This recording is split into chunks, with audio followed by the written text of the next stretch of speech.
Hello, नमस्कार सभी को। Total knowledge with Suman ma'am YouTube channel पर आप सभी का स्वागत है।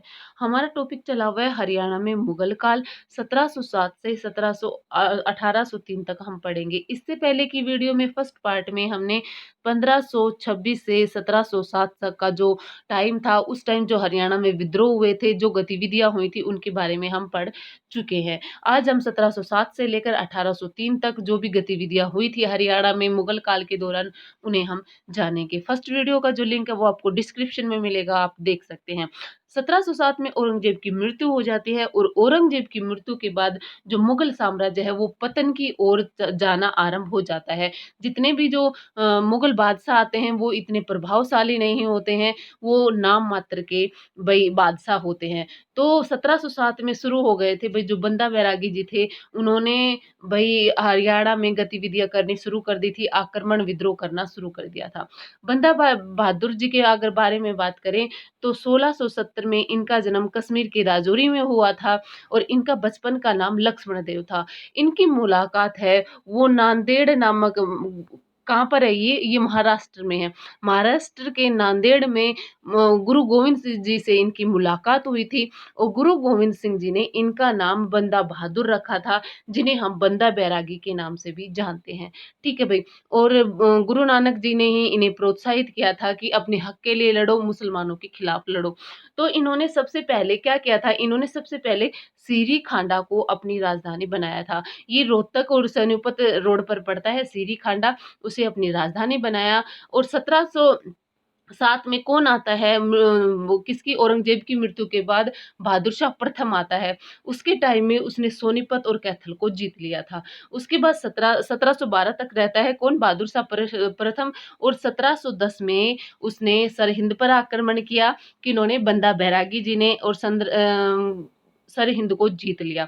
इस टाइम बंदा बैरागी जी होते हैं, उनका परचम बहुत कायम रहता है, यानी कि काफी इनका नाम रहता है। इसके बाद वो लोहागढ़ को अपनी राजधानी बना लेते हैं। बंदा बैरागी जी लोहागढ़ का किला होता है उस पर अधिकार कर लेते हैं और लोहागढ़ को अपनी राजधानी बना लेते हैं।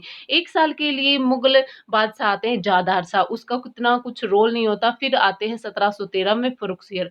फिर फर्रुखसियर की सेना अक्टूबर 1713 में भाई लोहागढ़ का जो किला होता है, जो बंदा बैरागी जी की जो राजधानी होती है, उस पर भाई उस जो फर्रुखसियर की सेना होती है वो कब्जा कर लेती है। और यहाँ से जो बैरागी जी होते हैं उन्हें भागना पड़ता है।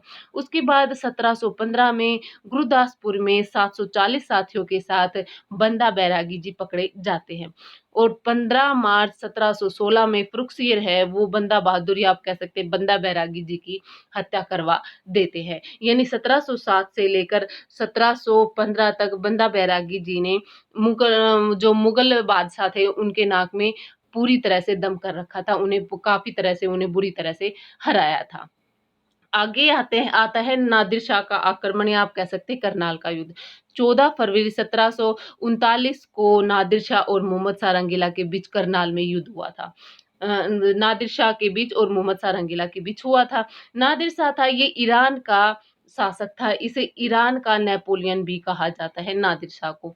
इस युद्ध में है ना मोहम्मद शाह रंगीला को जो साथ दिया था, रेवाड़ी के उस टाइम के जो शासक थे राव बालकिशन, उन्होंने दिया था। और उस युद्ध में ये बालकिशन थे, ये मारे गए थे। बालकिशन कौन थे, नंदराम जी के बेटे थे। नंदराम जी जिन्होंने गढ़ी बोलनी गांव को बसाया था, और नंदराम जी को रेवाड़ी की जो चौधराहट दी थी वो औरंगजेब ने दी थी। ये सब हम पहले की वीडियो में बात कर चुके हैं, ठीक है भाई। और तभी से जो रेवाड़ी की चौधराहट है वो रावों को मिली हुई है। तो बालकिशन की इसमें मृत्यु हो जाती है। और जो नादिर शाह है वो काफ़ी मार-काट मचाता है भई हमारे हरियाणा में, और 20,000 से अधिक सैनिकों को मारता है। और इसमें वो काफ़ी धन लूट के ले जाता है, साथ ही साथ मयूर सिंहासन जिसे तख्त-ए-ताऊस भी कहते हैं। और ये सिंहासन पूछा जाए किसने बनवाया था, तो शाहजहाँ ने मयूर सिंहासन को बनवाया था। किसने बनवाया था भई, शाहजहाँ ने बनवाया था। और जो इनके मुकुट में लगा हुआ था कोहिनूर का हीरा, जो हुमायूँ को मिला था, किसके पास से मिला था, ग्वालियर के राजा विक्रमजीत जी के पास से मिला था। पानीपत के प्रथम युद्ध के बाद उसे भी ले जाता है नादिर शाह और अपने रुहेला सरदार नजीबुद्दौला को यहाँ पर छोड़ के चले जाता है। उसे रोहतक, झज्जर और आपका यूपी और दिल्ली का जो एरिया है वो सौंप के चला जाता है। किसे? नजीबुद्दौला को। फिर होता है पानीपत की तीसरी लड़ाई। पानीपत की तीसरी लड़ाई है के टाइम पर हरियाणा के कुछ हिस्सों पर मराठों का भाई साम्राज्य रहता है। 14 जनवरी 1761 को पानीपत के काला अम्ब नामक स्थान पर मराठों व अहमद शाह अब्दाली के बीच क्या होता है? पानीपत का तीसरा युद्ध होता है। इसे अहमद शाह दुरानी भी कहा जाता है, अहमद शाह अब्दाली को, ठीक है भाई। काला अम्ब कहा जाता है, वहां पर एक आम का पेड़ था और भाई जो सैनिकों मरे थे उनके खून से वो आम का पेड़ काला हो गया था और इसलिए उस जगह को काला अम्ब नाम से जाना जाता है, ठीक है भाई। पूछा भी गया है काला अम्ब जो स्थान है उसका किससे संबंध है, तो पानीपत की तीसरी लड़ाई से उस जगह का संबंध है।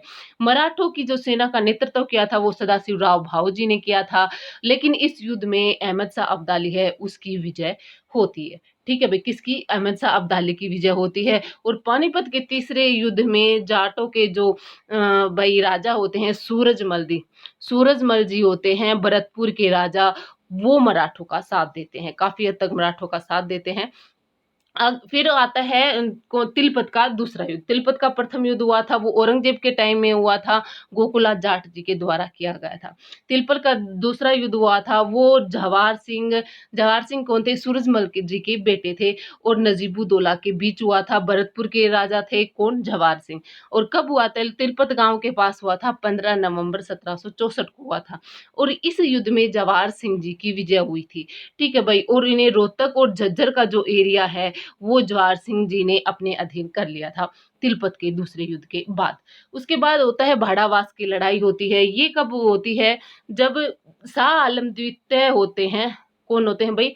शाह आलम द्वितीय। ये दिल्ली की गद्दी पर बैठते हैं मराठों की सहायता से, ठीक है भाई।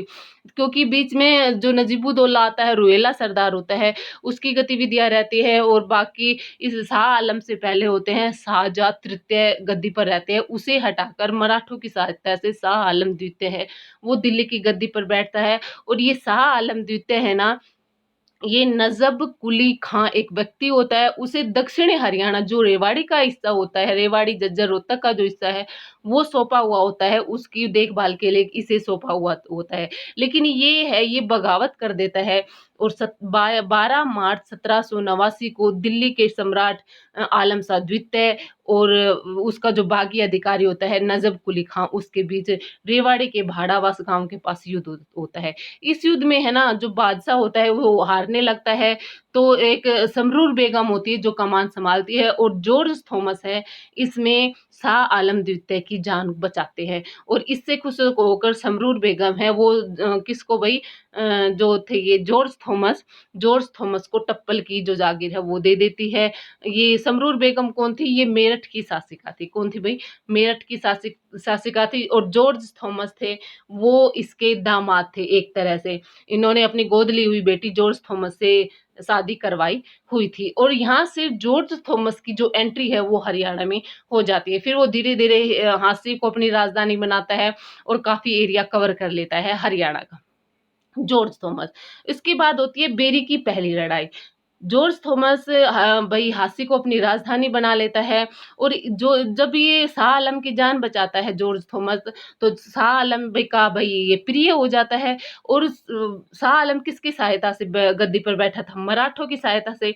तो मराठे भी शाह आलम के करीब होते हैं, तो मराठे शाहजहां वो जॉर्ज थॉमस होता है उसकी सहायता से जाटों को हरियाणा से निकलवाना चाहते हैं और इसके लिए वो झज्जर और रोहतक की जो जागीर है वो जॉर्ज थॉमस को दे देते हैं। और इस वजह से जाट हैं वो जाटों और जॉर्ज थॉमस के बीच बेरी की प्रथम लड़ाई होती है 1794 में। क्योंकि झज्जर और बहादुरगढ़ के लिए, क्योंकि झज्जर और बहादुरगढ़ और रोहतक का जो हिस्सा जागीर थी वो मराठों ने जॉर्ज थॉमस को दे दी थी और उसे लेने के लिए जाटों ने जॉर्ज थॉमस के साथ युद्ध किया था। लड़ाई की थी कौन सी? बेरी की प्रथम लड़ाई 1794 में हुई थी। और इसमें झज्जर, क्योंकि झज्जर की आलिमदारी जो मराठों ने किसे दे दी थी? जॉर्ज थॉमस को। इसमें जॉर्ज थॉमस की विजय होती है। फिर होती है बेरी की दूसरी लड़ाई। 1801 में आते-आते मराठों को भी जॉर्ज थॉमस पीछे छोड़ देता है, अपनी शक्तियों को बढ़ाने लगता है। इस वजह से मराठे और सिख हैं वो मिल जाते हैं और मराठों का जो सेनापति होता है पैरो और लुई बोरकिन नाम का एक कमांडर के साथ मिलकर संयुक्त सेना और जॉर्ज थॉमस की सेना के बीच युद्ध होता है 1801 में, जिसे बेरी की दूसरी लड़ाई कहा जाता है। इसमें जो ये हैं स्पैरो और बोरकिन जो कमांडर होता है वो जॉर्ज थॉमस को आत्मसमर्पण करने के लिए मजबूर कर देते हैं और इस युद्ध में जॉर्ज थॉमस है वो हार जाता है और मराठों की और सिखों की विजय होती है और इस लड़ाई के बाद काफी जो एरिया है हरियाणा का वो मराठों के पास आ जाता है, लेकिन 1803 तक ही रहता है क्योंकि जो यहाँ किसके मराठों का जो सरदार था, कौन था, दौलत राव सिंधिया, वो इतना योग्य नहीं होता है और 1803 में युद्ध होता है आंग्ल मराठा युद्ध, जिसमें वो हार जाता है और सुरजी अंजन संधि के तहत 1803 में हरियाणा है वो अंग्रेजों के पास चला जाता है। ठीक है भाई, ये है 1803 तक जो हरियाणा में जो कुछ हुआ था वो सब। नेक्स्ट वीडियो में हम जॉर्ज थॉमस को पढ़ेंगे कि जॉर्ज थॉमस कैसे आया था और हरियाणा में क्या कुछ किया था। अगर आपको वीडियो अच्छी लगी हो तो लाइक कीजिए, शेयर कीजिए, कमेंट कीजिए। चैनल पर नए हैं तो सब्सक्राइब कर लीजिए। धन्यवाद।